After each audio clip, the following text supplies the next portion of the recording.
Yeah, so we are looking at factor analysis, but before we start going into it, I want to issue a disclaimer by saying that any document that we'll be using online, Google, any research work or whatever that we'll see us using, they are not for financial gain. They are purposely for research, review, and for study, which is allowed under most copyright laws around the world, that teachers and students can copy or communicate some amount of work being done with the intention that no payment or nothing will be gained from that work that they are using. So I want to say this because it's important, so that it will not be like somebody will come up and accuse us later on that maybe we have used something that we didn't issue a disclaimer. Okay, so as I mentioned, we'll go straight to what is factor analysis. So what is it? So there are a number of definitions of factor analysis online. Okay, so I'll pick the ones which are very simple, which are easy to understand. And that is how you are supposed to learn. So you learn from the scratch, from the basis. And by learning from the basis, you get to know a lot of things about whatever you are dealing with. So what is it? Factor analysis is a way to condense the data in many variables into just a few variables. For this reason, it's also sometimes called dimension reduction. You can reduce the dimensions of the data into one or more super variables. The most common technique is known as the principal component analysis. So factor analysis has a way of reducing so many factors that you have. Okay, so you can have 1,001 factors, and you can just compress them. You can just put them together based on common features that they bear or they share. Okay, so we have two types of factor analysis. I don't know whether the other. Let me check the other one before I come here. Okay, yeah.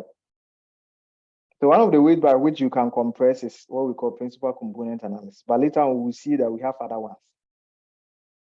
Is that okay? So any question that you have, please ask me. Is that okay? If you have any question, kindly ask me. I'll come in and explain it to you. So bring all your questions. So once again, factor analysis will help you to condense variables. It will help you to uncover clusters of responses. So let's assume we have all these factors, about 12 factors. Through factor analysis, you can compress them into either 2 or 3 components based on the features that they share and based on the outcomes of the statistics, which we'll see them very soon. Okay, that's not what I'm interested in. So these are just examples that you can read on your own. It's giving you general examples of what factor analysis are. Now let's come to the types. What are the types of factor analysis? Do we have types? The answer is yes.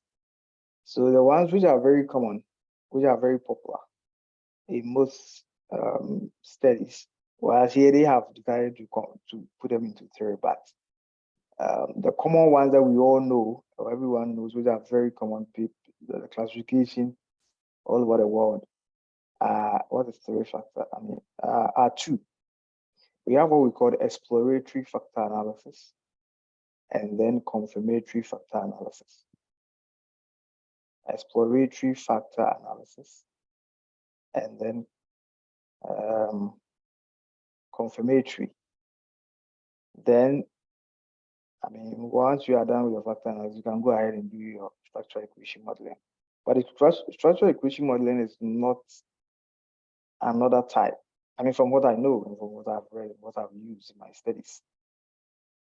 Okay, so I just want to get examples so that we can use them. So there are two types of factor analysis: exploratory and confirmatory factor analysis. So the exploratory factor analysis method is a method to explore the underlying structure of a set of observed variables, and it is a crucial step in a skill development process, which in this context we say dimension reduction. Okay, so when you are about to undertake your factor analysis, we have something that we call latent variables. Latent variables, which we also call them the construct. And these constructs, let me show you an example. So in this example, you can see that all these factors, 1, 2, 3, 4, up to 8, they are all explaining anxiety. So anxiety in this context is the latent variable, we also call it unobserved. Okay, unobserved variable. We also call it the latent variable. We also call it the construct. The reason why we call them, or we use that terms for them, is that we assume that they are hidden. That's the assumption. They are hidden. We don't know. But when it comes to the observed are also called the manifest variables. Manifest variables. Manifest. In other words, these are the ones that we can easily pinpoint, we can see. Example, what are some of the things that bring about anxiety? Things like, excuse me to say, you have failed your exams, you have not paid your school fees, you don't know what you are going to eat today. And what again? What are some of the things that bring anxiety? And so forth and so forth. I mean, like if you're online. Joshua, are you here? Yeah. What brings anxiety? Sometimes the fear of losing someone. Yeah, the fear of losing someone. Yeah, so these are some of the things. So all these things are considered as manifest. In other words, these are the things that we can easily see. They are also called observed variables. These are the things that but the unobserved one, they cause anxiety. Even though all these things happen, but we don't really know what they can create. Like the things that we mentioned. Like if you are losing someone, you lost a job, and all that, you don't have money, that. They can cause anxiety, but remember, it's not only anxiety that these things can cause. They can cause other things. So that's why we normally say that those things are hidden. We don't know what some of these things will come about. But there are two things. There are two ways by which these things can happen. Either these things are being explained,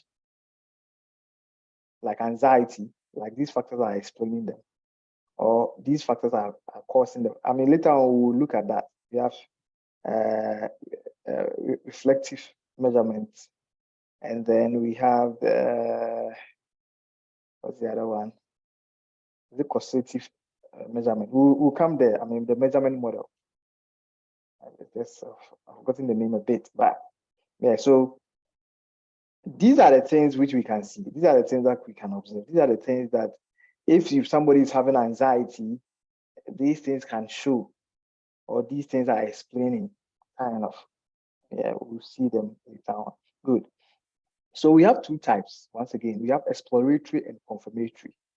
So what is the exploratory? So without wasting time, I want to explain the exploratory, and that's what we are going to do today. Okay, that's what we'll run today. Yeah, so make sure you take notes. I know how to run the confirmatory as well, but today we'll focus on exploratory. Another time we'll look at confirmatory. Yeah. So in this first stage, I want to teach you the two. I want to teach you both. Then when we get into, then we will run data to show. It's not that I will be teaching. So the next meeting that we are going to have, we'll have the confirmatory. But today I want us to focus more on the exploratory. Exploratory. So what is the meaning of this exploratory factor analysis? Okay, so exploratory factor analysis, as it has been explained, by this website is a statistical technique that's used to reduce data to a smaller set of summary variables and to explore the underlying theoretical structure of the phenomenon. It's used to identify the structure of the relationship between the variable and then the respondent. Exploratory factor analysis can be performed by using the following two methods. In other words, there are so many ways by which we can perform exploratory factor. We don't only use R. There are so many other tools. They are just given as the tools. So there are two methods for driving factor. This you don't know. Sorry about that. I just want to explain the exploratory. In other words, with respect to the exploratory, the assumption is that you have so many factors, okay?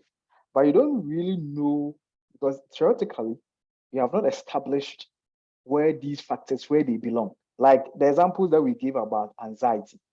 Remember, these examples can also be related to other things. Or we can have other issues affecting us at the same time.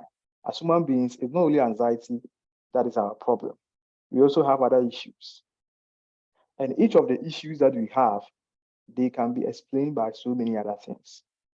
So when it comes to exploratory factor analysis, the assumption is that already we have not established this in theory or theoretically, there is no backing. These are just like random factors, random issues, they are there, things affecting you here and there, but we have not really established the relationship between them, the underlying relationship between them. We don't know. So we are now trying to explore. We are now trying to identify. We are trying to identify the underlying variables or factors that explain the past. And I think these people have given something good that I want to open. Yeah, this one is better. This explanation is good.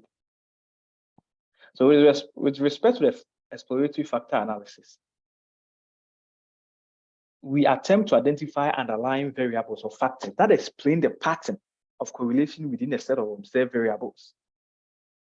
Okay, so here, it's not something that later on we see the confirmatory factor analysis. With the confirmatory factor analysis, already you have established that, or theory has established that, or already people have done some studies on it. They have established that, okay, so and so and so and so and so and so caused this. Like COVID-19, what are some of the things that were causing people to die? If you don't wear nose mask, what again? If you don't keep a distance, what are the other things that were causing people to have COVID? And then if you get in touch with somebody who has COVID, it's possible you may get some of these things, they have already been established. And we know that these are the things that can cause COVID-19. But a situation where we have so many random factors, issues, and then we don't know whether they cause something or not. How do you determine that? And that's where the exploratory factor analysis comes in to help you out. So what we will see very soon is that with exploratory factor analysis, it's a software that will help you to establish the underlying relationships based on the variables and the statistics, especially with respect to the pattern of correlations within the set of observed variables. That will help us to know that this belongs to this. This person and this person, they go together. It's just like, let me give this as an example. It's just like we coming from secondary school and coming to university. Many of the people that we came to meet in the university and today they are friends, we didn't know them, right? We didn't know them. We're all coming. Some came from Opoku, some came from Prempeh, some came from Ukuapemine, some came from Fansipem, some came from Asantuakils. What? Tuase, yeah, people came from all over. But after some time, because of certain things that we do, either it can be a course, it can be something. Those things will bring us together. So today, maybe you have some friends who went to Tuase, who went to Prempeh, who went to Wesley Girls, all because of one thing. And that thing was that you decided to take construction management course. That's why you are together. Another circumstance, you had no relationship with them. I mean, from wherever you are coming from, wherever they are also coming from.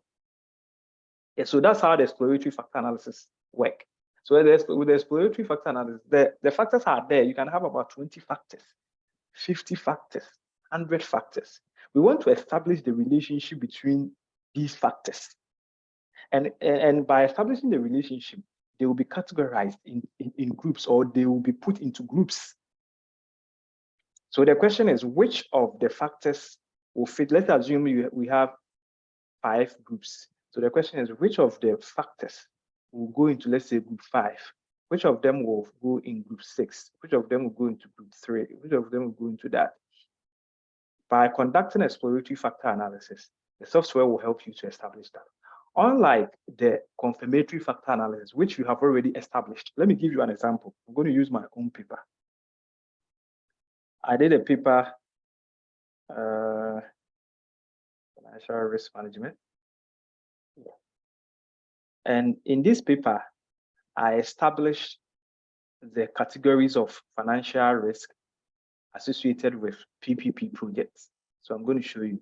So with this study, for example, I can easily conduct a confirmatory factor analysis, because by literature, and when I say literature, I'm talking about, like, you see, theory, I've been able to establish under each of the categories of the groups.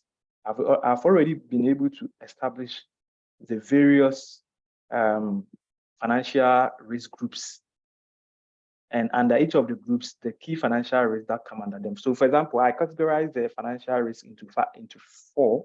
Four. Okay, so I did it. When you are looking at this from the life cycle stage of PPP projects, I made it 4. But when you are looking at it from the project specific against the systematic or systemic financial risk, there are 2. So with this, if I'm trying to look at financial risk from the point of a life cycle of PPP development, then here already I've been able to establish the various groups of financial risk, which I have put them into pre-construction, construction, operation and maintenance, disposal, and decommissioning. So with these groups, I can easily conduct what we call confirmatory factor analysis, because already I've established this in groups. So I'm just going to confirm. I hope you get my point. Yes, please. Yeah. Whilst when you look at this table, which is the table just above that, where all the factors, I have put them together randomly. I have about 50-something factors. With these 54 factors, we don't know the pattern, we don't know the groups, we don't know where each of these financial risk factors they belong. So if I want to establish the groupings in which these 54 financial risk will belong to, then it's good I conduct an exploratory factor analysis. So now you get a point. Yes, you get a difference. So that's how they work. So that is so simple. It's so simple. So with respect to confirmatory, as the name connotes, confirmatory, you're just trying to confirm what you have been able to establish through theory. And when I say theory in this case, I mean literature review. That's why it was good we started with the literature review. As I always tell people, I know what I'm doing, so I'm taking people through something step by step. Some people don't understand, but I know what I'm doing. So, okay.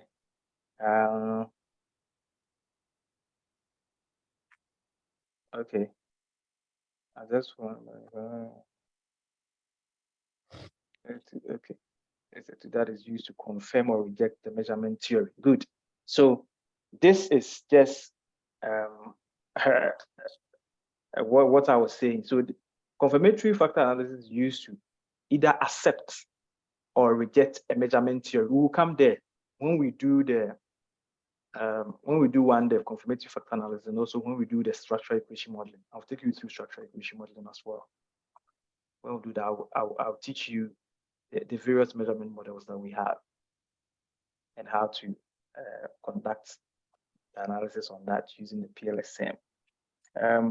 We'll be going fast, very fast, because once we are done with this and then the fuzzy, I want us to start writing. But whilst we are writing, I'll be teaching you some of these things, which we'll put them somewhere and then we'll use them later on.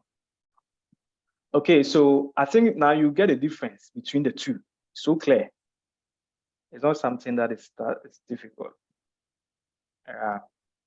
And normally, when you are conducting a structural equation modeling, it's good you go with confirmatory factor analysis. Of course, there are studies where people use exploratory factor analysis as a basis to conduct a structural equation modeling, but it is always good if what you are trying to look at in terms of you are trying to look at the path analysis, the structural measurements and analysis of the variables that you are trying to look at, as the latent variables and then observed variables. You are not trying to look at this.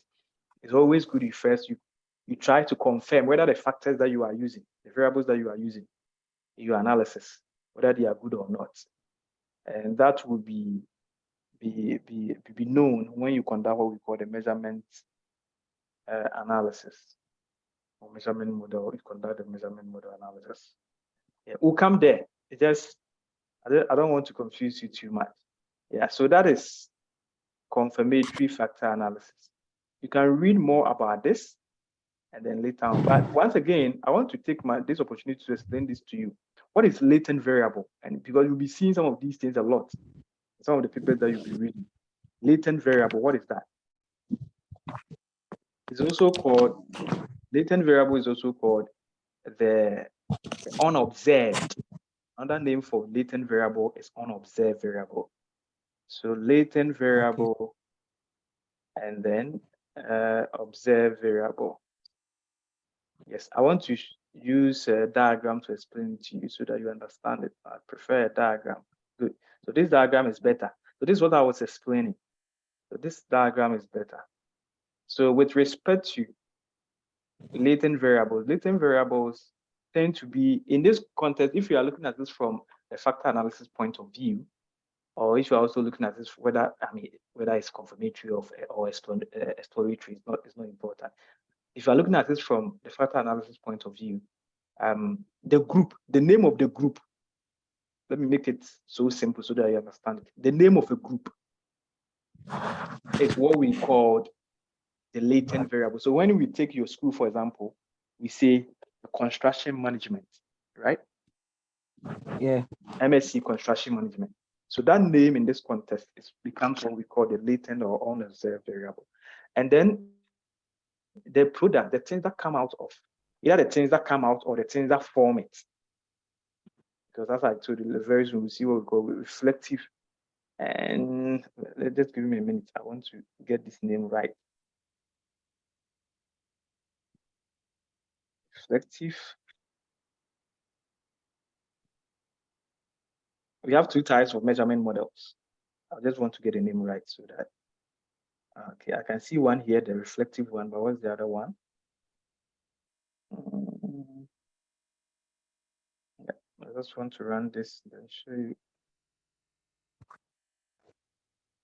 So just give me a minute.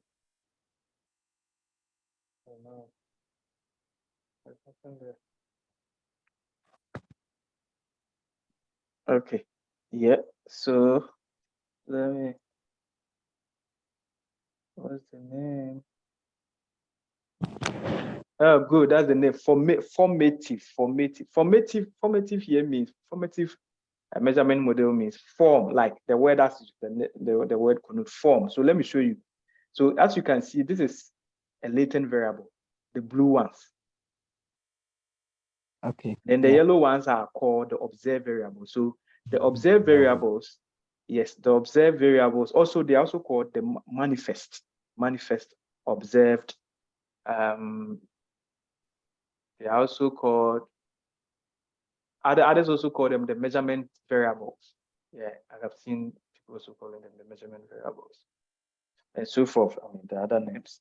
So these ones, either they are connected to the latent. This is the latent. The latent variable are also called the construct. If you see the word construct, latent variable, unobserved variable, they're also the same, the blue ones. So they are normally joined to the latent variable, the measurement variable are joined to the latent variable either through this, we call this one reflective. Reflective means that, let me see. Yeah, the reflective. Okay, yeah, there's another name for the measurement variable, also called an indicator variable. Indicator variable, also called manifest variable. So they are joined to the construct, which is also known as the latent variable, either through the reflective. This one is reflective. Why is it reflective? Is it like light? Can't you see that the arrows look like light? Like you are trying to throw light out there, right? I can also make this one formative. Formative means that you see that the arrows will change. Let me change them. Have you seen that the arrows have changed? Now the arrows are forming. In other words, they are heading towards the construct. But at first, they were heading from the construct to. Yes. So we'll come here. I mean, this is not the focus for today. We'll do this later another time because I don't want to confuse you too much. So let's come back to our latent and then the observed variable. So this is what we call the latent variable. And this is what we call the observed variable. Okay. Normally the observed variables are the ones that we can see. I've explained this thing already. They are the things that we can see. They are the things that normally explain something. Like if you see what are the causes of underdevelopment in our part of the world, what are some of the things that you can see? You can see so many of them. So those things that you see become the things that we all cannot see. We can observe that they are the cause of underdevelopment in our country. And they are called observed variables. And then the group that they find themselves in, or what they are trying to explain, or what they are trying to perform, is what we call the latent or unobserved variable. We normally assume that some of these things are hidden. That's what some scholars say. And these things are manifested. So no wonder they are also called, these observed variables are also known as manifest variables. Manifest. They are the ones that we can see, and they're also observed. Okay, so is there any question for me? If there's no question, now let's go into how to run it, because that's the most important thing. It's not just about we know it, but we need to know how do we run it. So with respect to running, I'd like to take a paper from one of the people who that you know. I'll take one from my supervisor. I also take one from Wuni. Yeah. So Wuni has a paper on it. I also have papers on this, but they're under review. So it's not advisable that I share them. It's not good I share them. It's not really. Yeah. So let's take this paper that was written by Ibrahim Wuni. And I think I'm sure he used exploratory factor analysis. If not, maybe he used an aspect of it or something. Okay, he did relative performance index. That's not what I'm looking for. He has a paper on evaluation of something.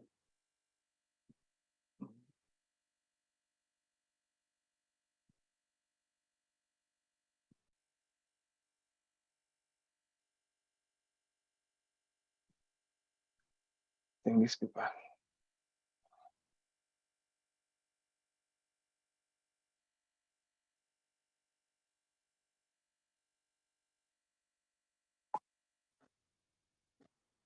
Yeah, okay, that's the paper. So this paper also has an aspect of fuzzy, which we'll do on Wednesday. So I think this is a good paper. So take note of this paper. You can download it from Ibrahim Wuni. The title is Quantitative Evaluation and Ranking of the Critical Success Factors for Modular Integrated Construction Project, which is something similar that we are trying to write. Yeah. My supervisor also has one paper, which let me look for it for you.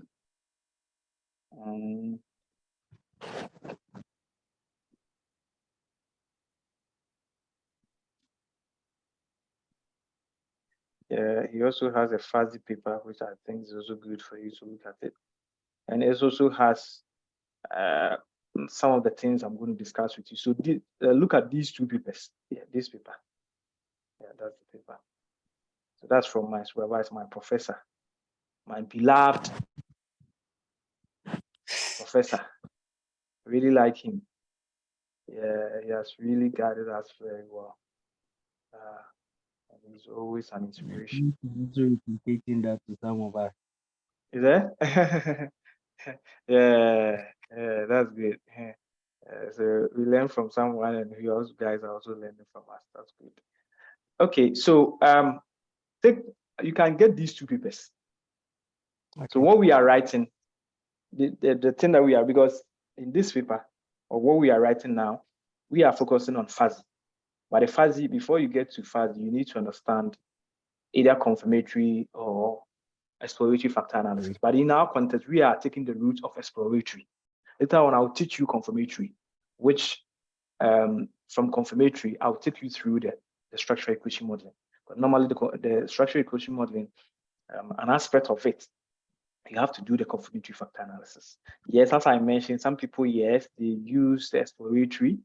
They can take the path of the exploratory and then get to their structural equation modeling. But in our context, I prefer we use the confirmatory. So I'll teach you that. Okay, so when you look at their paper, which we have in data here, the first thing that they conducted, I just want us to follow what Ibrahim Wuni did, his methodology. So the first thing that he did was that he conducted a review of the critical success factors, which we have done, right? So we have done a literature review of that, and we have been able to identify the critical success factors. So a checklist of the potential CSS, okay. Then what did we do? We gave it to experts, they look at it, and then we put them in our questionnaire form.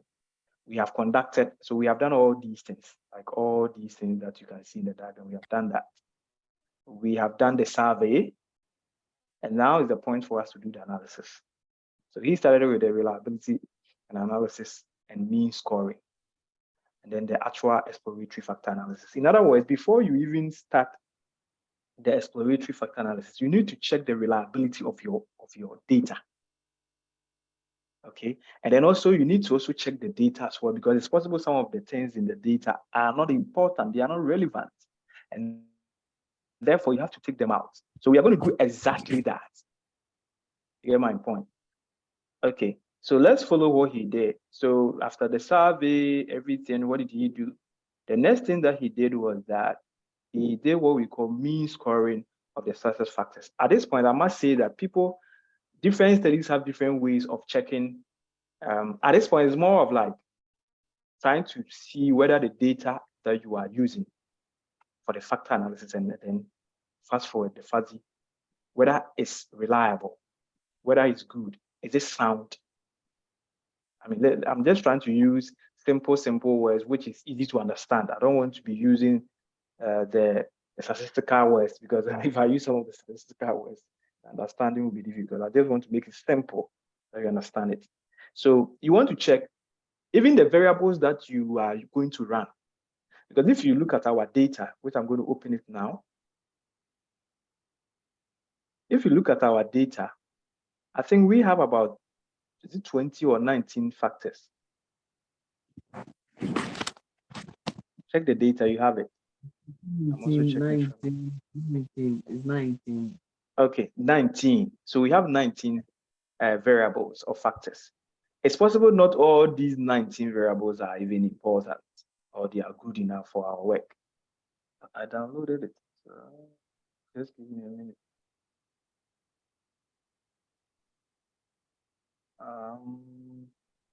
How did you save it? Because I downloaded it. I'm checking. What name did you give to that? Okay, let me go to you sent it by Gmail, and I remember, so I've downloaded it, but I don't know where I've saved it. I thought the SPSS is data circular economy for PPP project. Okay. Yeah, I have it. And then Circular economy. Is that the one? Let me check. Correct one. If not, I think I have the old one, the one I sent to you. The Excel is also the same name. The same name, right? Okay. Yeah. But I have it in my Gmail because I've opened it. I open it. Let me get it in my Gmail.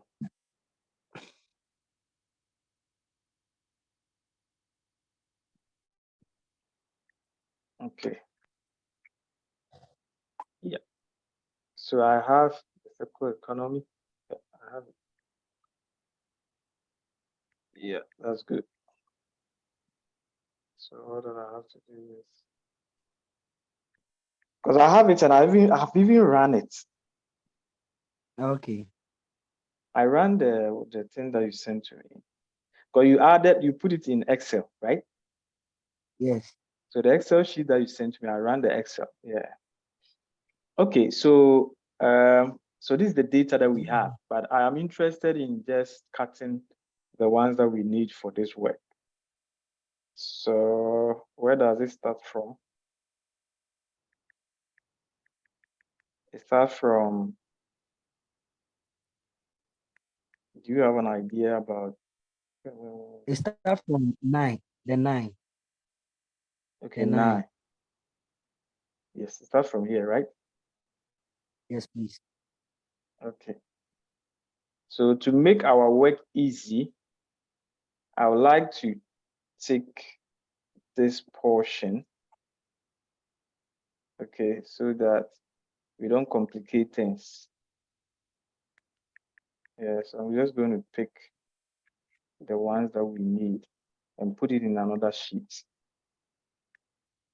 Yeah, and then I want to also rename the subtitles. We can run it this way, it's acceptable. Okay, and then we can also run it from the one that I saw. I mean, the one I just showed to you.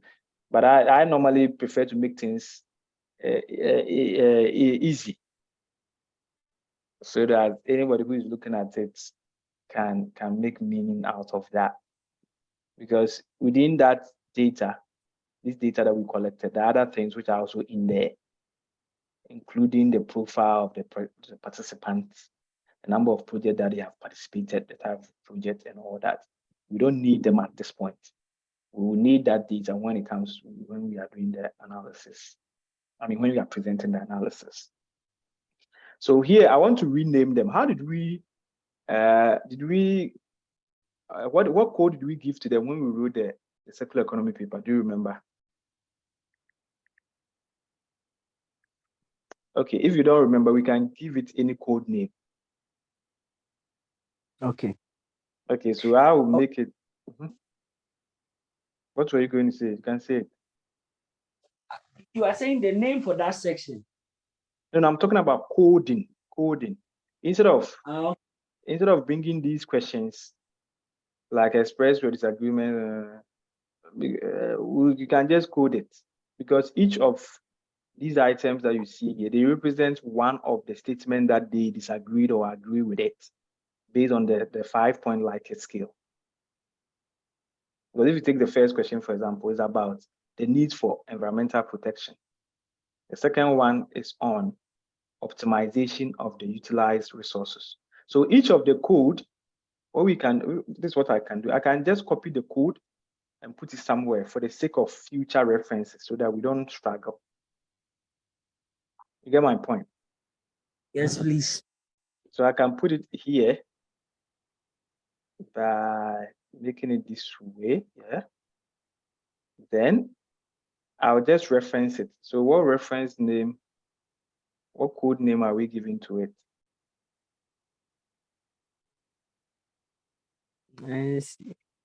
And give it SFs. SFs. Okay. Yeah. SFs. Critical success factors of circular economy. So we can do it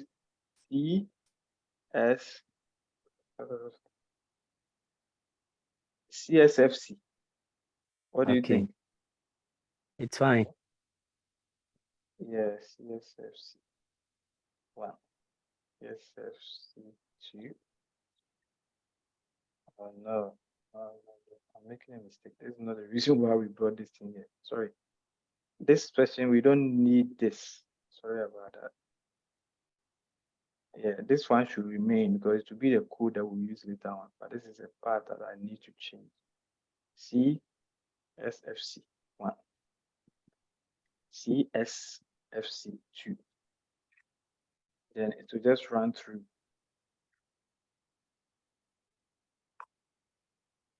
Up to. Hey, we ended up having 18 variables, but it said 19.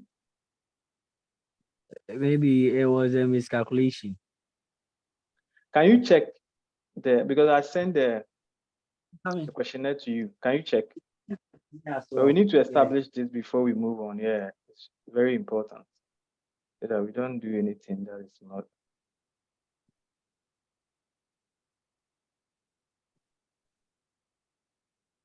Supposed to be 19. 19, then we have 18. Hey, so what happened? That's the other one. And let me go back to the original data that we had. So what happened that we have lost one? Oh, there's one. Did you do it? Yeah. Check your data. Oh no, I think I made a mistake. I didn't copy. I didn't copy the last section. Sorry about that. I made a mistake. Sorry. I didn't copy the last column.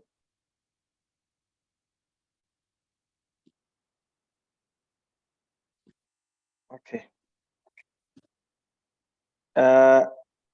We are using 2 hours. Okay, so sorry about let me say that. 7. Is it okay for you or you have to go somewhere? Yeah. Okay. Okay.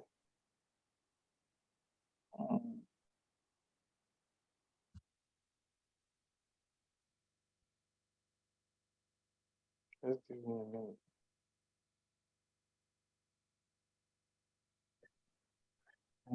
Let me go and add it to yes. That is.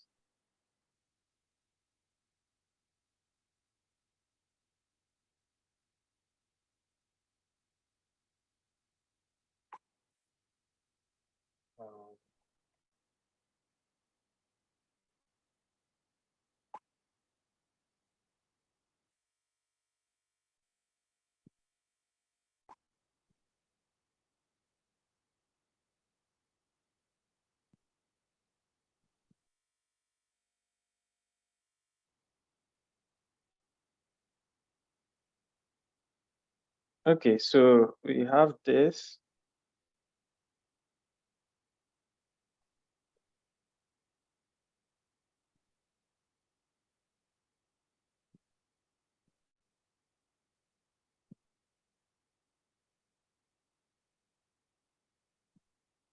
Okay, so we assume that this is the data that we have. The fact of the matter is that people have different ways of looking at some of these things. Okay, people have different ways of looking at this. So I'm talking about in terms of looking at the reliability. There are so many methods. But at this point, Joshua, it's not everything I'm going to teach, because if I'm going to teach everything, then then we will not finish. So I'm just going to give you something like the startup, and then you do the further reading. And definitely when you start reading papers, articles, empirical papers on some of these things, you see that people have looked at the reliability and then the adequacy of the data and all that differently. So any of them that you come across, but I mean that's okay. But I'm just going to give all of you a startup. It's not like it's not an exhaustive list, and I'm not also trying to say that that's the only means by which you can check the reliability, because the reliability and then the criticality of the data that you are using. People have different ways of checking some of these things. So please, when you come across something different, don't be surprised. Don't come and say, oh, Isaac didn't teach us this, therefore Isaac is wrong or something. No, I'm teaching you some of the things I know, and I'm teaching you some of the things I've encountered. It doesn't mean that's the only thing. Once again, I want to repeat this. That's not the only. There are so many ways of looking at the criticality, reliability, the consistency, the adequacy, and all the kind of correlation, the correlation or the relationship between the variables and all that. There are so many ways of going about that. So in case you come across any other method, don't be surprised. I just want to tell you, so that it will not be like, okay, oh, so Isaac taught us only one thing, and it's like, this one I don't know, therefore he deceived us or something. No, I'm not deceiving you. I haven't deceived you. Yes, please. Yes. Okay, so this is the data that we have for the analysis based on the critical literature review that we did. So I think now you guys are seeing the excuse my language to say, the sense in doing all this literature review. We don't do literature review just for doing literature review sake. They form a basis of building something bigger later on. And I always prefer, I take people from the basics, the scratch, from the very beginning, the primary level, and then build them up. I believe in that, because once you are able to do that, people become better. A lot of people find it very difficult to do research, and they have all these confusion issues here and there because they didn't get a very good foundation. Their bases were shaky. Their bases were not good. So research is something else to them. But in this context, or in our case, I'll always make sure I present to you the very basic things, so that in future, you too can also benefit from how you can go about it. Okay, so now we have our data now. Now let's go through exactly what was done in Wuni's paper, and also look at what Robert also did. And we use them to build our work up. Hold on, let me put this one here.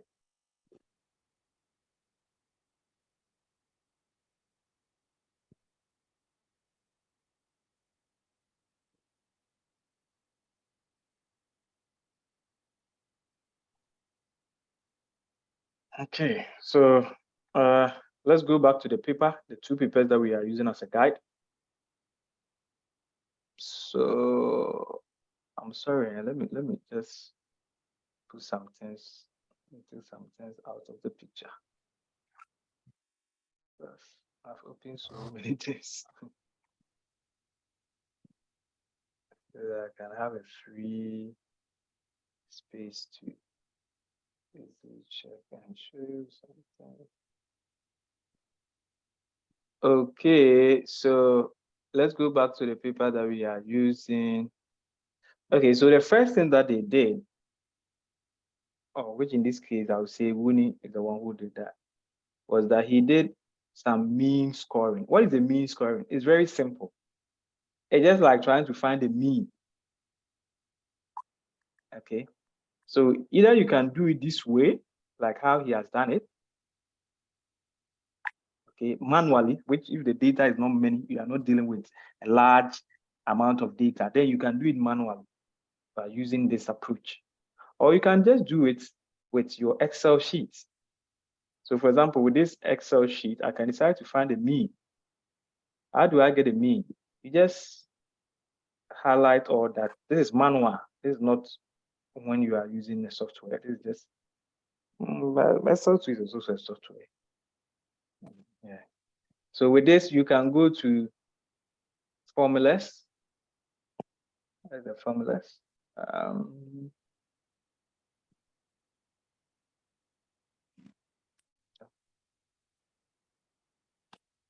Okay, so let me use it. Okay, so here you can find the average. The average in this context means the mean. Okay, so when you click on that, it will give you the mean.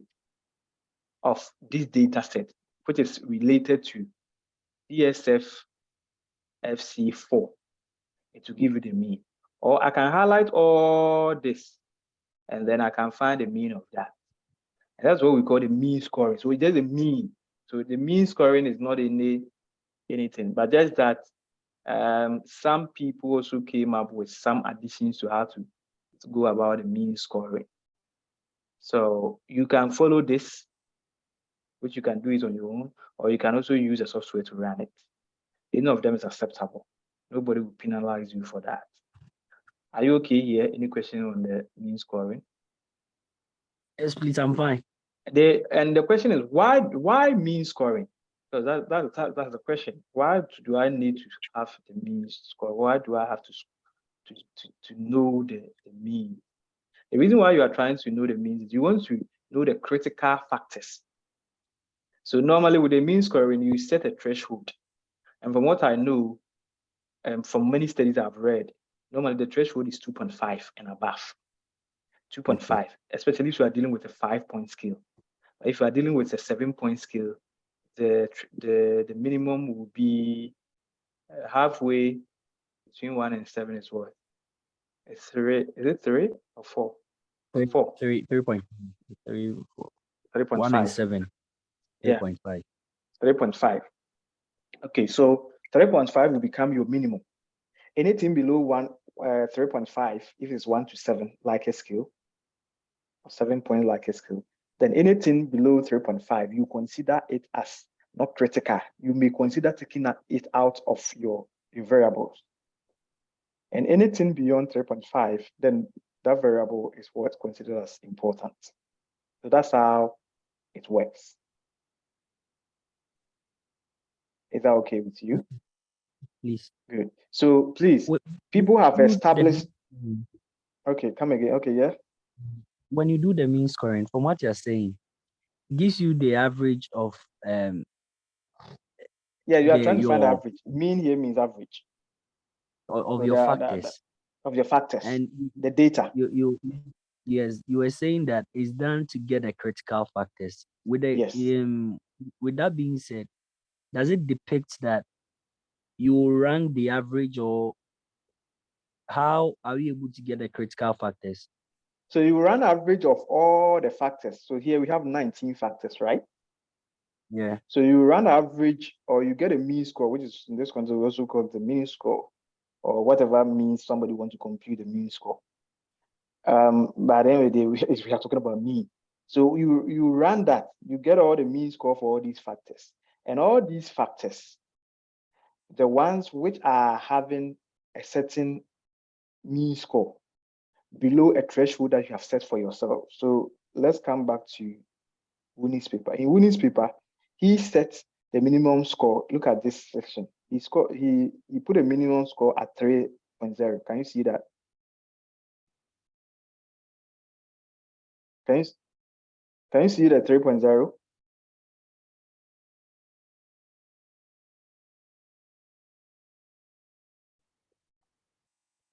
Hello, can you see with that? Hey, Joshua gone. Okay, so in case Joshua, you can hear from me, you can see that he put his score at minimum list of 3.0. Okay, and he also says something here which is very true and which is seen in many studies. Different studies have their criticality threshold, which we here in this context we call them the mean criticality threshold. They vary. Some put theirs at 2, some put theirs at 2.5, some put theirs at 3, some put theirs at 3.5, and even some put theirs at 4, depending on the study that you are looking at.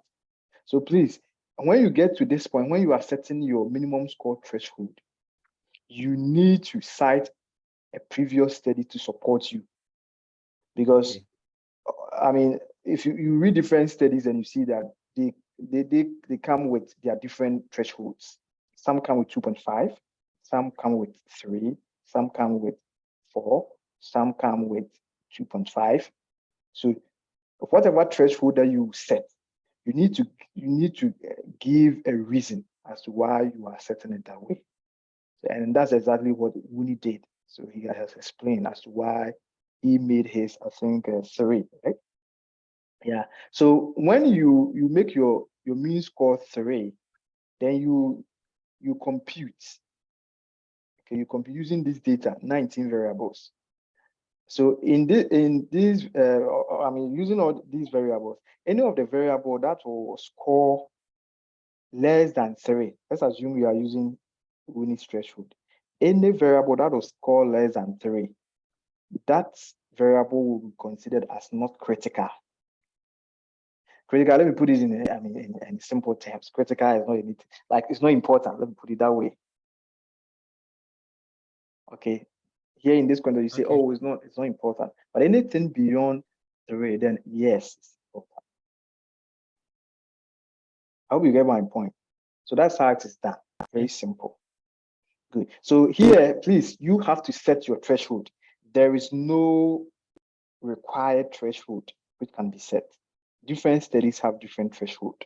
So establish a threshold, but always cite a previous study to support you, so that when you submit your paper, nobody will attack you.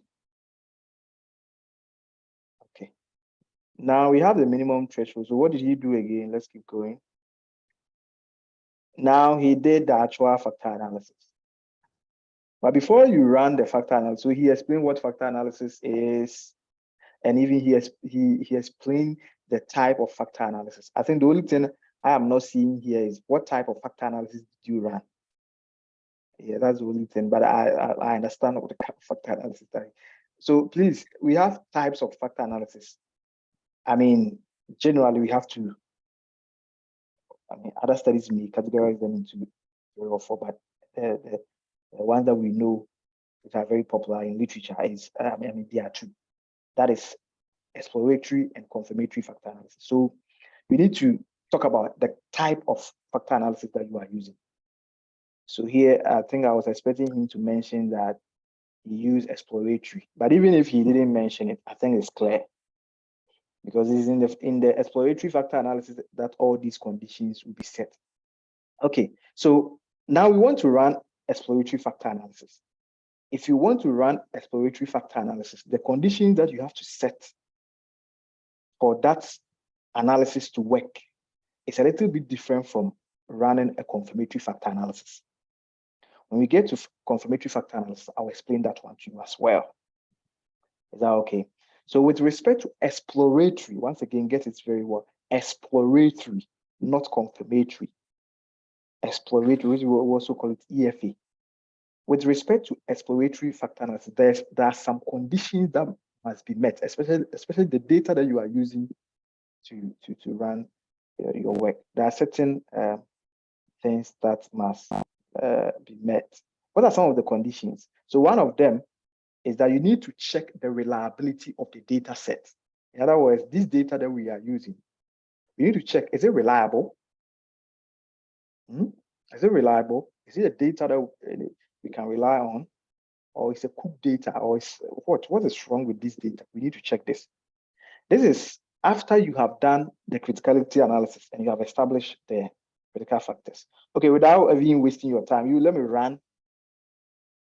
me run something so that we can keep going, because I'm not here today to be talking too much, as I have to also run some things for you to see. SPSS, I guess it's this one.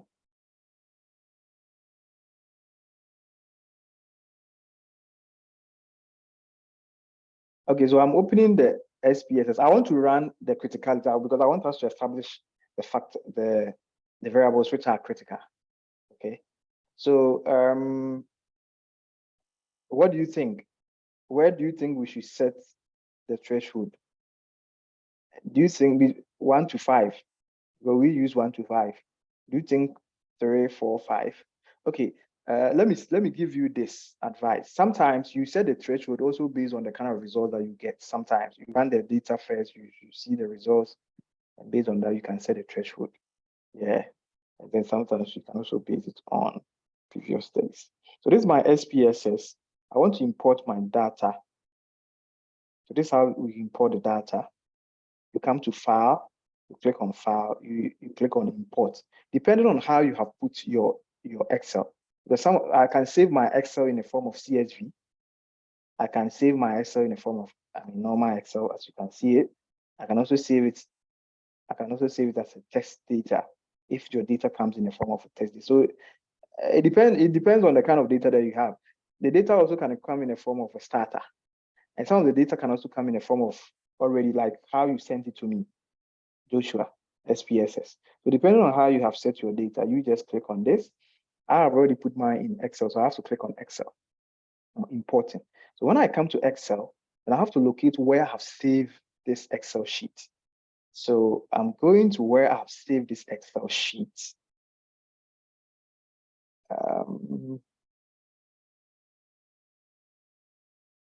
I'll go back to, yeah. Is that the one? No, that's not the one. Sorry about that.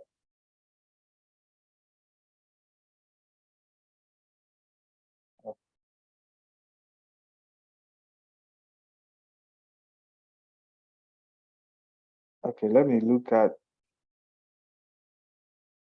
Okay, I think there's a problem. I'll do this. I'm trying to locate where I've saved the document. Okay, my OneDrive has appeared. Yeah, I was looking for my OneDrive. I put it in my OneDrive. I go to where I have saved it in the folder of circular economy. I open the folder of circular economy. Then there's so many things in my circular economy, but I want a specific name which I have titled data for analysis. Let me close it because if I don't close it, it may not open. Data for analysis. I click on that. I open it. And let's see. Yeah. So can you see that? Please, if you have a question, kindly ask me, okay? Yeah, make sure you ask me any question that. So I click on that and I've imported my data, the data as we call it. I've imported it from 1 to 19. I have everything here. So what's the next point? The next point here is to do the criticality analysis. As I said, some decide to do it manually and all that, but I normally prefer to use in either the Excel or SPSS to do that for me. So I go to descriptives. So within the descriptives statistics, I just click on descriptives. And when I click on descriptives, I'll select all the variables. I've selected all. So just click and highlight all. Then you transfer them to here, to variables. Then you come to options. In the options section, you select the kind of analysis that you want to see, the kind of results. So here I want to see the mean. I want to see the standard deviation. I want to see the minimum, the maximum, and all that, the range, kurtosis. Some of these things may not be important, but depending on whatever you are doing, you can decide. So I decide to, yeah, or we can report all these things, but hey, they are not that important. It depends on you. Okay, kurtosis, distribution, and skewness, and all that. Yeah, because sometimes these things also help you to know how the data is also distributed. Is it skewed, or it's normal? Is it normally distributed, or what?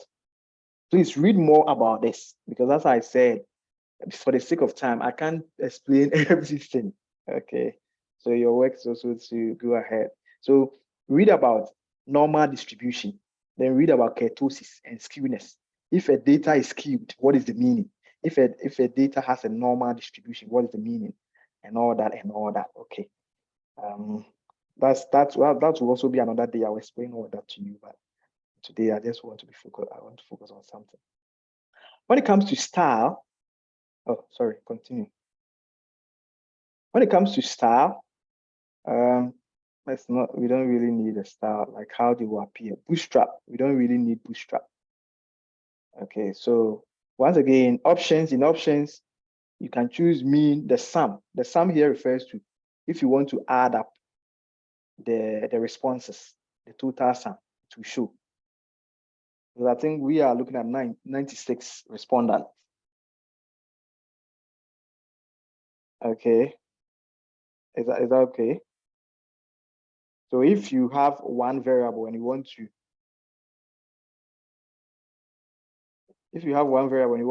add up all the responses, what would be the total? The sum here means the total of the responses. Okay. And then you also have the dispersion, that's the standard deviation, which in many contexts, we look at the standard deviation and the variance normally show you the risk. In other words, the level of dispersion, how far the results are from each other, which you can also read about it as to the essence of standard deviation and the variance. Then the range, what's the range? Here we are looking at 1 to 5. So if you take each variable with response to the responses, how did people respond? Were they related to 2 to 5, or the range was between 1 to 5, or 3 to 5, or something? Then the minimum here refers to the minimum response rates, like what's the minimum, and definitely most of them will be 1. And the maximum will definitely, most of them will be 5, because that's what, because we use 1 to 5 points like a scale. And then you can also find the standard error, the mean of the standard error. Yeah, all these things at this point, they are not really needed, but depending on the paper that you are using as a guide, some of the papers will ask you to run all these things. But any of them that you run, please have a clear justification as to why you are including it in your analysis. Okay. Left to me alone, I don't need kurtosis and skewness for now. We'll use them later on. And when it comes to, this is the display, how you are going to display them. Do you want the alphabet, or you want them in ascending order or descending order? It's with respect to the results. The descending order means here, at least I know that our variables are 19. So if descending order, it means the results will start showing from the one with the 19, then come to 18, 17, 16. If it's ascending, that means from the start was 1, 2. Is the alphabet, especially when you are dealing with alphanumeric variables like these ones. And maybe the variables are different, because a time will come where we'll deal with a data set which is not only critical success factors, but this data set will have critical success factors, maybe performance of project, and then also climate change. And then you can also have artificial intelligence, all these things included. And definitely you are going to have different alphanumeric values. With that, when you are arranging, there's a way to arrange them. So these are some of the things that you can do. Okay, so we don't need all these things. At this point, we want to just determine the mean score. We want to know the mean. That's what we are interested, so that we determine the criticality of the variables that we want to take to the next level with respect to our exploratory factor analysis. So I'll just continue. I'll click OK, and then I have my results here. So the results are showing that I'm going to focus on the mean once again, please, because other ones, as I said, we don't really need the other things. They are not our focus. We want to focus more on the mean. Even though you can also use the other things to help you to do the explanation, but the focus is on the mean. So if you look at the mean score critically, you can see that almost all the variables are in the column of what? In the column of 4. So at this point, I can say that's my suggestion. That's a suggestion. Doesn't mean that, I mean, what I'm saying is the best. So at this point, I can say that our criticality threshold, we are setting it at 4. Any variable which didn't score a criticality mean score of 4 and above is considered as not important, or is considered as not critical enough. So if you are going by that, then CSF1, CSFC1, CSFC2, and CSF19 will go away. So when we are going to the next level of doing the factor analysis, these things will not be considered, these factors. But please, once again, I want to say this. There are other ways by which people do this kind of thing. of determining criticality. We have the normalization method. I want to mention them. You can use, Wilk-Shapiro test? Let me check them. We have so many other factors. Yeah, that's Wilk-Shapiro test. You can use the Shapiro-Wilk test. You can also use the normalization test or normalization method. All these things will help you to, and then you can also use a mean score that I've just done. All these things will help you to determine the critical factors, the ones that you are supposed to include going forward and the ones that you are supposed to take out. Is that clear? Please, if you have a question, kindly ask me. I'm very, I'm interested in answering your question, because as for the factor analysis, I'll just run it and then we are done. So is anyone having a question here? Okay, if no question, now we come back to the paper. So now you understand what the critical, so here I have set the criticality threshold at 4. Anyone that is not having a criticality, a mean score of 4 and above is taken out. Therefore, CSF1, CSF2, and CSF19, they are out. So therefore, instead of the 19 variables, now we are going into the factor analysis with 16 variables. With 16 variables. Okay, so understood. Let's move on. Let me go back to the paper, because that's what we are using as a guide. Okay, so one of the conditions, which is happens to be the first condition, is that you need to establish the reliability of the data set. With this one thing is that personally, I don't normally do some of this combat alpha and all that, because I mean, when you are running the factor analysis, there's a way that you can take the combat alpha, the reliability test and all that to help you out. Or you can also do it separately. Any of them will also work.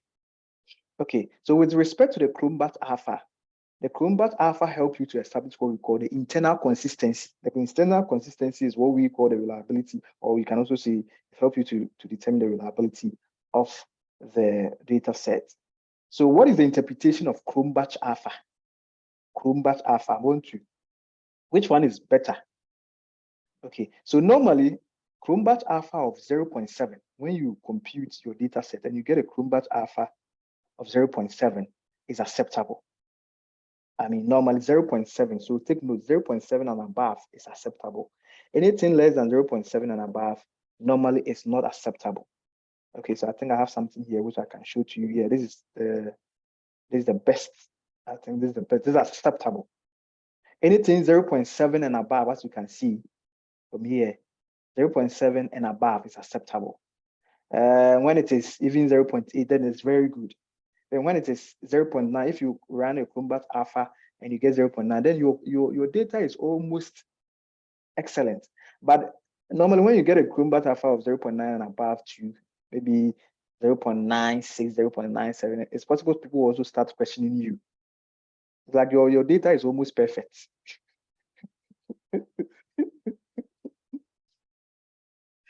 Okay. Then another question that somebody will ask is, what about Isaac? You run your data set and you get a Chrombat alpha of 0.6 and above. Okay, so when you get 0.6, then your data set is a little bit questionable. Here today is also questionable. Either there's something wrong with the data set or something that you have to work on. So 0.7, I mean, less than 0.7, especially between 0.6 and 0.6, questionable. 0.6 and 0.5, very poor. Then if your Chrombat alpha is 0.5, then it's unacceptable. So the question that somebody will ask is, okay, so if my Chrombat alpha is 0.5, so let's say 0.5, can I still run the factor analysis? The answer is yes.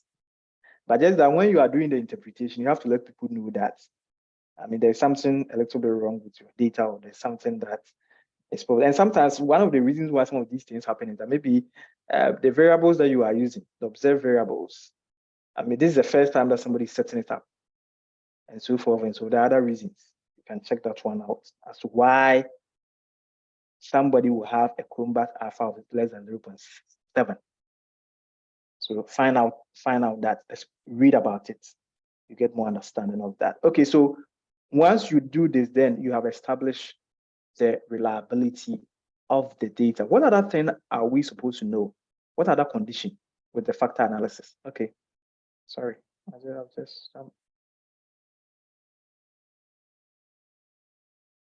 So the first one, once again, don't forget the first condition that you have to meet when you are running exploratory factor analysis is that your data set must be reliable.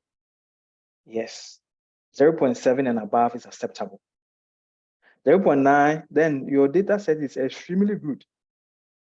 That's good. Okay, based on the recommendation. Okay, then you can also check the normality test, the normality of the data set. That's also another condition. So that's the second condition that you have to check your data set. So how do you do that? So with a normality test, you can use what we call Shapiro-Wilk test.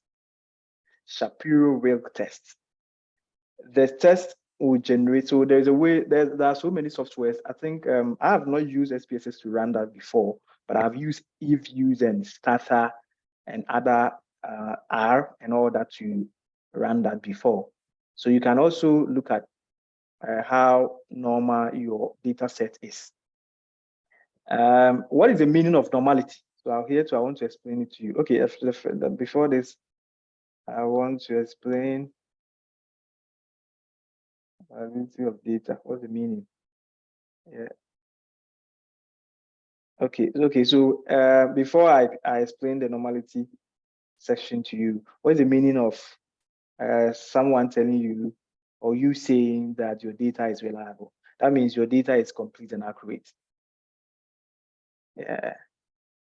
So if you get something less than 0.5, then that means there's something wrong with your data, which you will have to work on. So this is how, please, you have to study. You can do some of these normal Google search to understand some things. Yeah, I understand how statistics sometimes are a little bit confusing and all that, but always study statistics with some of these basic explanations. If you do that, statistics will be very easy for you. They are not something that no. Yeah. When I was in high school, I did what we call elective maths. When I came to, when I started teaching some of these British and American students, I came to know that they are called advanced mathematics. Yeah, I did advanced mathematics.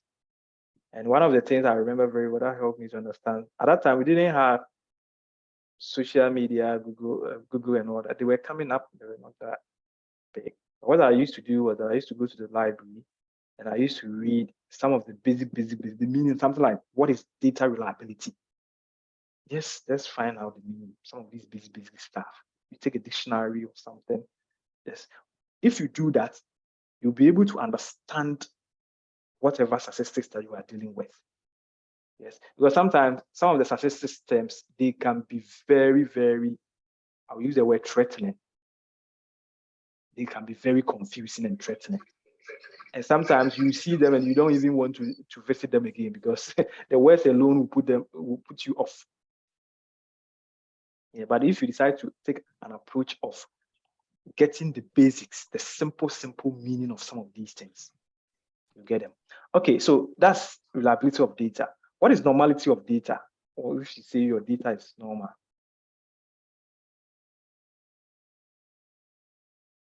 Okay, so normality refers to a specific statistical. Okay, no, I don't need this one. I don't need this. Okay, so normally when we say your data is normally distributed, it must come in this form. This thing that we call the bell shape. In other words, let me put it this way: if it's normally up to 1.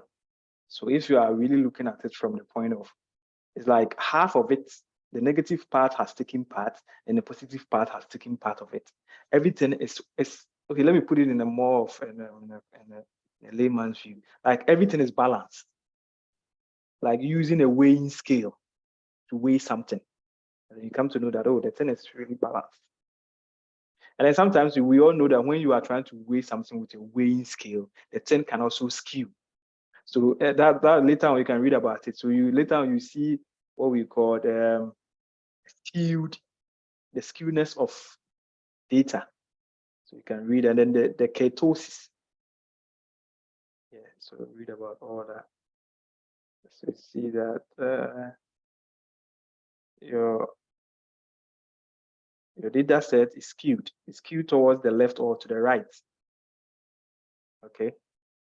Yeah, I'll not go into that too much, but at least I've given you an idea of what the normality is about. Any question for me here? I can move on. And I also take you through how it's determined. So one of the techniques that you can use to determine whether your data is skewed, I mean it's normally distributed or not, is by doing what we call Shapiro-Wilk test. Shapiro-Wilk test. There are other methods which can be used to determine the normality of a data set. Okay, so when you conduct this test, the test generated p value is less than 0.000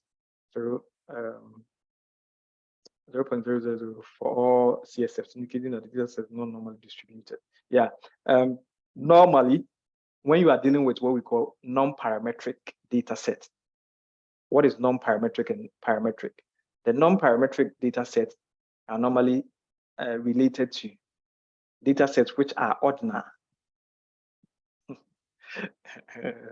I'm sorry, I'm taking you through some mathematics and all that, but I mean, just trying to help you to understand. Okay, yeah. When the data are measured on a nominal, so when your data, normally we have 4 categories of data sets. We have the ordinal, we have the scale, we have the interval, we have the ordinal, interval, and then what again? We have the ranked. The rank in this context is the ordinal. Then we have the nominal, the interval, and the good, and the ratio. Yeah, these are the 4 types of scales that we use in ranking data sets. We have the ordinal, interval, we have the ratio, and then we have the nominal. So please read about it. What is ordinal data? When a data is categorized as nominal, what is the meaning? When we say data is categorized as ordinal, normally ordinal scales are the ones which are ranked, which we put on in the Likert scales that are ranked. Every ranked data is considered as an ordinal scale data set. And normally with this kind of data set, they come under what we call the non-parametric data set. With non-parametric data set, normally they are not normally distributed. They don't have normal distribution. Because such data set, either they don't have, or even if they have, they are skewed and all that. So please read about this as well. Read about the 4 skills that we use in ranking data or in looking at data. So a data set can come in the level of nominal, ordinal, interval, and ratio. So find the meaning of all that and find when they are used. What I know is that normally the interval and the ratio can be used or can be considered as parametric data set. And then the ordinal, and sometimes the nominal, they are considered as non-parametric. Yeah, you can read more about that. Okay. Any question for me before I keep on going? So apart from Shapiro-Wilk test, there are other tests which you can run for the normality of your data set. But if I'm doing this, I may not run a normality test because the established facts on ordinal scale data sets, like the 5-point Likert scale that we got from the questionnaires that we distributed, is that normally they are not normally distributed. So I'm not surprised that he did a test and he ended up saying that the data set is not normally distributed. Yeah, it's something that is well known, an established fact. Well, it sometimes can be disproved, which is also acceptable anyway. This further imposed the use of non-parametric. Yeah, this further imposed the use of non-parametric statistical techniques for further analysis of the data set. In other words, when you establish that your data set is not normally distributed, there are certain techniques that you have to use. And then when you establish that your data set is normally distributed, there are also other statistical tools that you have to use. For example, if your data set is parametric, then what you have to do, you can run the t-test, sample t-test, independent t-test, and so forth and so forth. Those ones are normally for parametric. So one assignment I'm giving to you is go and read about the difference between parametric and non-parametric techniques, statistical techniques. Go and read about that. I'll take my time in the next video to explain that, but for the sake of our time, I'm trying to just jump some of them so that we don't waste too much time, because I'm running to go and run the factor, so that I'll do some few explanations and then we go. We'll surely continue next time. It has been a very good time to explain some of these things to you.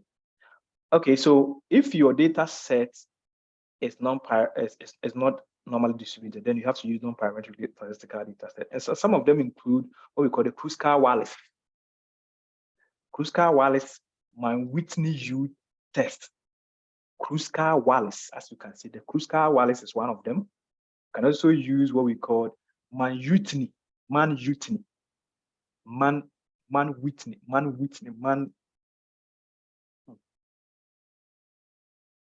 Okay, so when your data set is not parametric, if they are non-parametric, these are some of the statistical tools that you can use. So you can use Mann-Whitney t-test. It is just a portmanteau name of two professors, if I'm not wrong, yeah, who came together to come about this test. And then you can also use Wilcoxon rank sum test, depending on also other things that we'll establish later on. Then you can use the Kruskal-Wallis. I'm going to explain to you why we use each of them, because Kruskal-Wallis, you can't take the statistical test by just taking statistical test and you are running. Then you must have a reason. That's why I started from the mean score. Then I started explaining the exploratory factor analysis to you. And I started explaining the conditions. Okay. You have to meet all the conditions. I mean, there are steps that you have to follow. And if the steps that you are following, there are certain things that don't meet your criteria and your conditions, you can't use certain things. If you use them, you'll be considered as committing a crime, quote unquote, in the statistical world. So we also have Kruskal-Wallis. So we'll find out, why do we use Kruskal-Wallis? Who is Kruskal-Wallis? Yes, so Kruskal-Wallis, Kruskal-Wallis is just the opposite, the non-parametric data form, or the no. Okay, yeah, question. Yeah, so funny this. Yeah, Kruskal-Wallis also came about as a result of William Kruskal and W. Allen Wallace. They were two professors, two academicians who came together and they came about this kind of test. And the test is just the opposite. Many of us, we know ANOVA. We have heard of ANOVA, one-way analysis of variance. Many of us have heard of ANOVA. But ANOVA is for parametric data set, for parametric. So if you want to run ANOVA for a data set which is not parametric, then you have to use Kruskal-Wallis. And we all know what we use ANOVA for. Why do we use ANOVA? ANOVA is used to compare two or more independent samples of equal or different sample size. Like if you want to compare the differences in the views of people or groups, you use ANOVA to do that. Maybe these people think this, and these people also have this different view and all that. So you can use ANOVA to do that if your data set is parametric. But if your data set is non-parametric, then you have to go for Kruskal-Wallis. So that is how come our brother and our professor Wuni decided to use Kruskal-Wallis in his work. So I just want you to understand some of these things, because please, if you don't understand some of these things, hey, you are going to find yourself wanting. And you may see this thing to be like Mountain Everest, which is hard to climb. Yeah, so I just want to give you the basics so that you understand it. So because our data set is non-parametric, then Kruskal-Wallis Kruskal-Wallis was used to determine whether there was a significant variation between the responses of the data sets from academia and the industry. So he wanted to look at the differences between the responses of a group of experts from the academia and then a group of experts from industry. We'll see the results very soon. From his test, when he conducted that test, the test generated P value greater than 0.05 for all the CSFs, indicating that there are no significant differences. But please, here you have to determine what we call the null hypothesis, and then you have to determine the alternative hypothesis. For the sake of time today, once again, I can't go into all these things. I'm sorry, but last time, because I will take my time to explain all these things to you. Okay. You need to establish a null hypothesis, and then you have to establish an alternative hypothesis. If your p-value is less than 0.05, there's a decision that you have to take, either to accept or reject your null hypothesis. And if it's greater than that, there's also a decision that you have to take. We'll come to that. Okay, so he did that. Then another condition or another test that he did before he ran the factor analysis was that he conducted what we call the Kaiser-Meyer-Okin test. Kaiser-Meyer-Okin. And in factor analysis terms, which is very popular, any factor analysis that you run that you don't have this, then you have not run factor analysis, normally called KMO. It's so popular. If you run a factor analysis and we don't see the results of this, then it's possible you didn't run a factor analysis, KMO. So what is the purpose of KMO? The KMO is to help us to find out the sampling adequacy of this. Is the data set adequate? We want to establish that before we move on. So as I mentioned, the KMO is also as a result of 3 professors, which I'm sure of. They also came together, Kaiser, Meyer, and Okin. They came together to form this. Okay, so you can read more about that. Okay, so what is the acceptable value of KMO? We need to determine that. What is the acceptable value of KMO? So what I know is that any KMO greater than 0 is acceptable. Okay, another generator which is higher. Okay, 0.6. Great. Okay, 0.6 rather, not 0. 0.6. Okay, yeah, that's correct. I was thinking about the EV average variance explained. Okay, greater than 0.6 threshold adopted in the previous studies. So once again, I want to repeat this. All the thresholds that you set, you must always cite a previous study to support what you are doing. Just like how we determine the threshold of the criticality level using the mean score by saying 4. And this 4, we are basing it on some previous studies that people have conducted. So here too, he established his KMO to be 0.6 or more than 0.6 to be important. And this is based on a study conducted by Oseche in 2017. This means that the data set is suitable for structure detection. Then there's also another test that was also conducted. It's called the Bartlett sphericity test. And this is also very popular in Bartlett sphericity test. And why do we conduct this test? We conduct this test to determine whether the sample, including the variables I'm talking about the data set, are related and suitable for structural detection. A structural detergent here, like you're trying to look at a structural relationship between the variables. So are they suitable? So use a Bartlett's sphericity test to do that. And normally the analysis generated a chi-square of this. And okay, I think it was this one that I was referring to. Yeah, if it is more than 0, then it's acceptable. But if it's less than that, then there's something wrong. Indicating that the correlation matrix is not an identical matrix. So it's a way to help you that they are not identical matrix. And the null hypothesis written data set is suitable for factor analysis. Okay, so all these conditions have been what? Satisfied.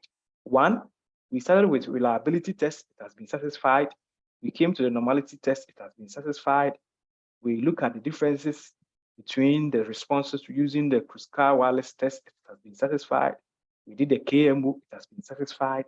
We have done the Bartlett's sphericity test, it has also been satisfied. But the question that somebody will ask is, are you supposed to conduct all these things one by one? Yes, you can decide to conduct them one by one, or the factor analysis, some of these functions, the basic ones, they are there. Something like the sphericity test, the Bartlett's sphericity test, the KMO, the Cronbach alpha, they are there. So we don't need to, and you don't need to satisfy all of them. At least I think you need to satisfy about 2 or 3 of these conditions, minimum. Okay, so once that has been done, a question for me, okay. Yeah. Once that has been done, now we can go ahead and run our factor analysis. So please, for the sake of time, once again, I'm going to run the factor analysis, and then I'll go straight to the point. Other things, I'll explain other things in addition, but I will explain that one on Wednesday. Yeah, but that's starting from here. I'll start from here Wednesday. Then we come to the fuzz, because it's a build-up.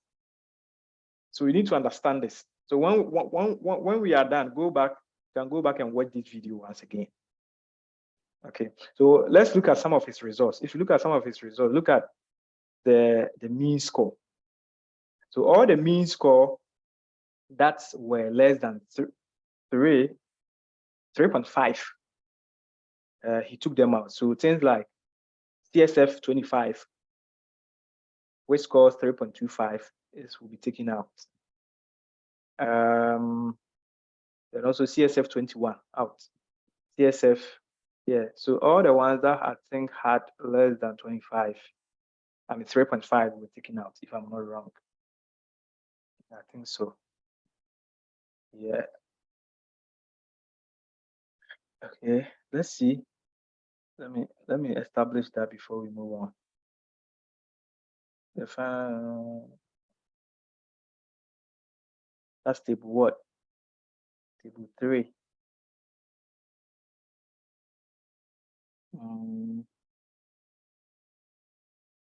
Okay, was assigned to 3 on. I just want to find out his results. Like, what did he say about the criticality test? Okay, the results of the mean scores are now shown. I just want to know what did he include and what did he take out, or all of them are, well, it's possible he got all of them to be important. It's also possible that the factors were more than this. They were more than the 25 that he's showing here. They were 30 or 35 or 40. And then he decided to present only the critical ones. You can also do it that way. So if in our case, for example, with respect to our results, going forward, we will show only the 16. We will not show the other 3 that we saw to be, we find out that they are not important. Any of them, it depends on how you want to, it depends on how you want to present it. Now let's come to the factor analysis. I'm talking too much. Okay, so the first 2 are not important. We have seen that they are not critical. And then the last 19 is also no. So those things will be they will be out. So I've left the CSF1, CSF2, and CSF19, because we saw from the mean score analysis that they are not up to 4. So therefore, they have been taken out. So the analysis are going to be based on the 16 variables. Okay, so when it comes to the factor analysis, this is how it works. So you first see the descriptive. So it will give you the statistics. What kind of statistics do you want to run? In the initial solution or univariate descriptives? The univariate descriptives are just like these descriptive statistics that we saw from the minimum, the maximum, the mean, the standard deviation, and all that. Yeah, and then it will also show you some initial solution as to, then it will give you the one that you rotate, which we'll see them very soon. Then correlation matrix. Okay, one of the things that you have to also determine as we use the KMO, this is the KMO, yeah, the KMO, and then the Bartlett's Ferris test to know is you can also go, you can decide to check whether the variables are correlated or not. Here to correlation, you need to have a threshold. Okay, but without, I mean, wasting time and worrying yourself, the software has given us this, so you can just check them out and they will run that for you. So you can see the KMO and Bartlett's Ferris test, they are all here. The significance level, the coefficient, the determinant, they're all here. Okay, we don't need the inverse reproduce and all that. You need them when you are doing other analysis. Okay, so which maybe later in the future, I may take you through that. So continue, then extraction. Extraction here is like you want to extract the various components, the groupings, because if you remember, Joshua, you were here, I told you that there are two types of factor analysis. Either you go the exploratory factor analysis, which we are doing, or you can decide to go the complementary factor analysis, which I'll teach you the next time that we meet. With respect to the exploratory factor analysis, the factors are just open, they are just random, they are just there. So if you are trying to group them or you are trying to extract groups, these are ways by which you can extract the groups. You can use the principal component analysis. So some of you have heard of PCA, principal component analysis. On its own, it's not really a method, it's part of the factor analysis. Of course, yeah, I've seen where people conduct PCA and all that, but normally they are part of, they work with the factor analysis as an extraction technique. And that's the one which is very popular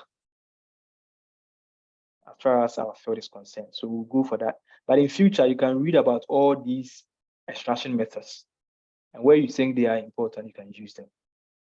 But we'll go for the PCA, the principal component analysis. In this PCA, we want to see the correlation matrix.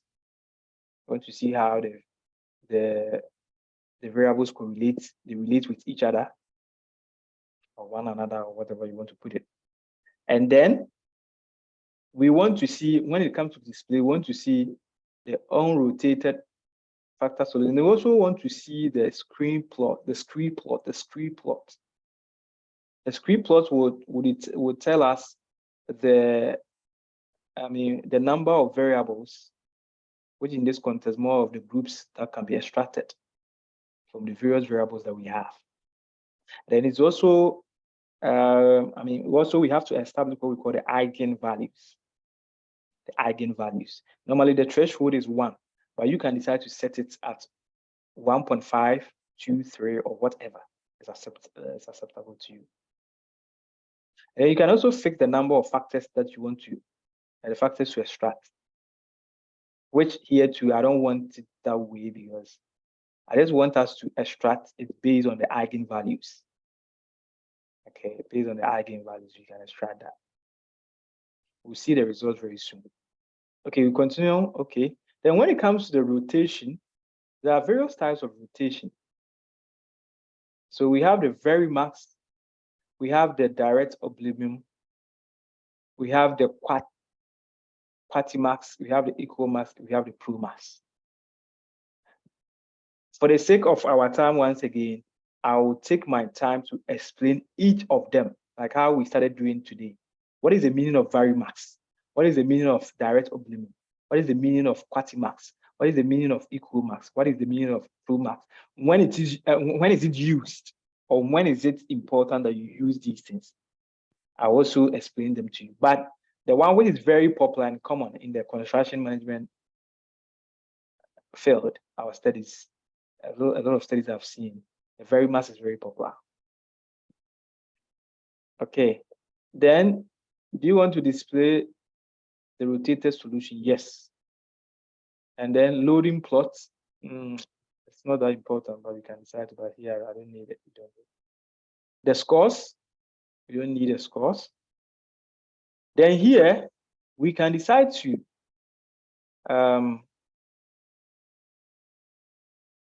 sort the size and also suppress the small coefficients. So the ones which normally with respect to the variables, the ones which will record 0.7 and above are considered to be very important factors which must be included.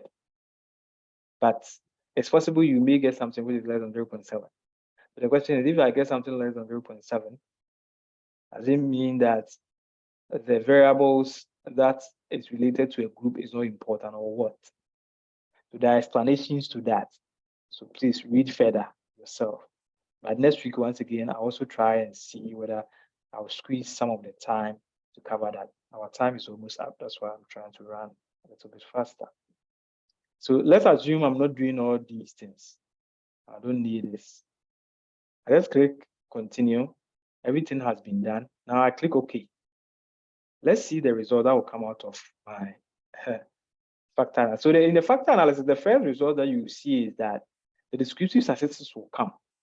That's the mean, the standard deviation, and then the number of responses. So you can see that all the mean here, with the mean score, none of them is less than less than 4, as we said, none of them. So that means this one, we have passed this test. Correlation, we are trying to establish the relationship between the variables. So let's see whether there are some relationships. Okay, it's just, I can see that almost all of them are significant. And that it seems there's no significant relationship between the variables. Therefore, they are good. We are good to go when it comes to doing the factor analysis. Okay, and using one-tail significant test. Read more about this yourself. Then we come to KMO. Hey, is somebody calling me? Sorry. KMO and Bartlett's ferocity test. Here too, it seems we have passed the test because the KMO is more than 0.6. And then the Bartlett's ferocity test is more than 0. Significance level. Oh no. So all these things have been what? Have been satisfied. All these things have been satisfied. Then let's see the outcome. Unfortunately, what I'm seeing is that it's only one group. That's amazing. We get only one component. I mean, there's something wrong with, probably there's something wrong with our data. Yeah, yes. The situation where you are getting only one group is not good. Yeah, so it's possible we need to go back to the drawing board and get, because it's just trying to tell us that all the variables, they belong to just one group, which I don't think so. Yeah, so we need to go back and check our data. But let me try and add up the things I took out. Just adding them up. Just try and add. That means I need to check the data once again. Yeah, but at least this, okay, now we have 2 components. That's good, but it's still not good enough. Because if you are dealing with 19 variables and you are getting only 2 groups, it's kind of not good enough in my own estimation. At least with, let's see, we have to check the correlation, and the ones which are too related, we need to consider taking them out. But I'll do this cleanup. Give it to me. I'll do this cleanup, and then bring back the data the next time that we meet. But at least now we have an idea about how this thing work. Our time is up. And is there any question for me? Time is up. I don't want us to go beyond the time. we can continue on the start. No question about this project, but something else I want to discuss, Isaac. About I can hear you. Please speak louder. Can you hear me? Yeah. I think your voice is far away, but yeah. No, not about this project, but some other project I wanted to just talk to you. Come again. I didn't get what you said. Did you say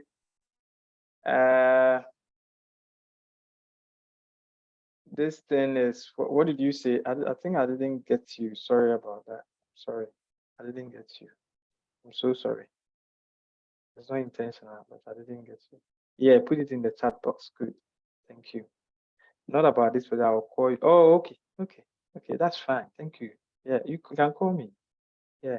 So at least, okay. So if I decide to suppress the variables, and then I just look at the 0.7 and above, it's just trying to tell me that most of the variables are not important or they are too related.